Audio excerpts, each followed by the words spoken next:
ഇന്നിപ്പോൾ കൽപ്പാത്തി രഥോത്സവത്തിന്റെ ഒന്നാം തേരാണ്. വലിയ ആഘോഷ തിമിർപ്പിലാണ്, ഉത്സവ അന്തരീക്ഷത്തിലാണ് കൽപ്പാത്തി. എന്താണ് വിശദാംശങ്ങൾ?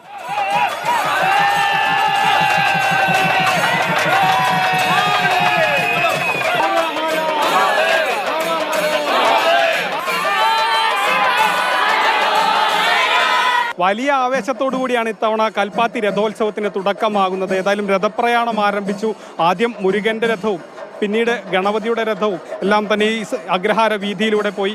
അതോടൊപ്പം തന്നെ ഏറ്റവും പ്രധാനപ്പെട്ട ദൈവമായ ശിവനോടൊപ്പമുള്ള പാർവതി, ഇവരുടെ ഈ രഥവും ഇപ്പോൾ പ്രധാന രഥവും ഈ വീതിയിലൂടെ പോവുകയാണ്. ഇന്ന് ഉച്ചവരെ രഥപ്രയാണത്തിൻ്റെ ആദ്യഘട്ടമുണ്ട്, അതിനുശേഷം വൈകുന്നേരമുണ്ട്. ഇതൊരു തെരഞ്ഞെടുപ്പിനിടയിൽ നടക്കുന്ന ഒരു രഥപ്രയാണമാണ്. മാത്രമല്ല ഈ തെരഞ്ഞെടുപ്പ് രഥപ്രയാണത്തിൻ്റെ പശ്ചാത്തലത്തിൽ മാറ്റിവെക്കുന്ന സാഹചര്യം വരെ ഉണ്ടായി. കാരണം അത്രമാത്രം കൽപ്പാത്തിക്കാർക്കും പാലക്കാട്ടുകാർക്കും ഒക്കെ തന്നെ കൽപ്പാത്തി തേര് വളരെ പ്രധാനപ്പെട്ട ഒരു ഉത്സവമാണ്. അതുകൊണ്ട് തന്നെ ആ ഇലക്ഷൻ അത് മാറ്റിവെക്കുന്ന ഒരു സാഹചര്യം കൂടി നമ്മൾ കണ്ടു. വളരെ നല്ല അനുഭവമാണ്. ഒരു ഭക്തിസാന്ദ്രമായ അന്തരീക്ഷമാണല്ലോ. എല്ലാവർക്കും ഭക്തി, സന്തോഷം. എണിച്ചോ? അല്ല, ആവേശാണ്. നമ്മുടെ നാട്ടിലെ കെട്ടുരുപ്പടികളുണ്ട്. കെട്ടുരുപ്പടികളുള്ള നാട്ടിൽ നിന്നാണ് വരുന്നത്. അപ്പൊ അതുകൊണ്ട് ഇതൊക്കെ ശീലമാണല്ലോ. എത്രയോ വർഷങ്ങളായിട്ട് രഥം വലിക്കാൻ വേണ്ടി ചേരുന്നതാണ്. ഈ രഥോത്സവം വലിയ ആഘോഷമാണ്. ഒരു ക്ഷീണം ഉണ്ടാവില്ല, എത്ര നേരം വേണമെങ്കിലും രഥം വലിക്കും. എല്ലായ്പ്പോഴും വലിച്ച പോലെ തന്നെയുണ്ട്. ഇത് 4ാമത്തെ തവണയാണ്. തേരിന് മുമ്പ് വന്നിട്ടുമുണ്ട്. അതുകൊണ്ട് തന്നെ ആവേശം കുറച്ച് ഇരട്ടിയാണോ എന്നൊരു സംശയം.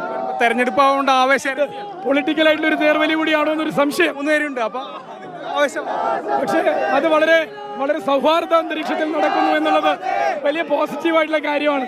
കൽപ്പാത്തി രഥോത്സവത്തിന്റെ പൊലിമ കളയാൻ ഈ ദിവസം തെരഞ്ഞെടുപ്പ് വെച്ചു. അത് മാറ്റിക്കിട്ടി ഞങ്ങളുടെ ശക്തമായിട്ടുള്ള ഇടപെടൽ. അതുകൊണ്ട് ഞങ്ങൾക്ക് ഇരട്ടി മധുര. 3 പേര് ഇവിടെ ഉണ്ട്. അപ്പോൾ നിങ്ങൾ ഈ രഥം വലിക്കുന്നതിൽ ഒരു മത്സരം ഉണ്ടോ? ആരാണ് കൂടുതൽ ശക്തി? ഞാൻ ആ മത്സരത്തില്ല, ഞാൻ എല്ലാ വർഷവും വലിക്കുന്ന ആളാണ്. തിരഞ്ഞെടുപ്പിന്റെ പശ്ചാത്തലത്തിലായതുകൊണ്ട് 3 സ്ഥാനാർത്ഥികൾ ഇവിടെയുണ്ട്. അവരും ഈ രഥപ്രയാണത്തിൽ, ഈ രഥം വലിക്കുന്നതിൽ പങ്കാളിയാവുന്ന കാഴ്ചകൾ നമ്മൾ കണ്ടു. ഏതായാലും മനോഹരമായ കാഴ്ചയാണ് ഈ പാലക്കാട്ട് കൽപ്പാത്തിയിൽ നിന്ന്, ഈ കൽപ്പാത്തി അഗ്രഹാര വീതിയിൽ നിന്ന് നമുക്ക് കാണാൻ കഴിയുന്നത്.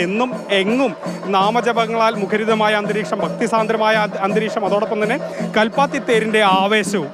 മൽകോഴ്ചി മോഹനൊപ്പം ഗോകുൽ VS, മാതൃഭൂമി ന്യൂസ്, പാലക്കാട്.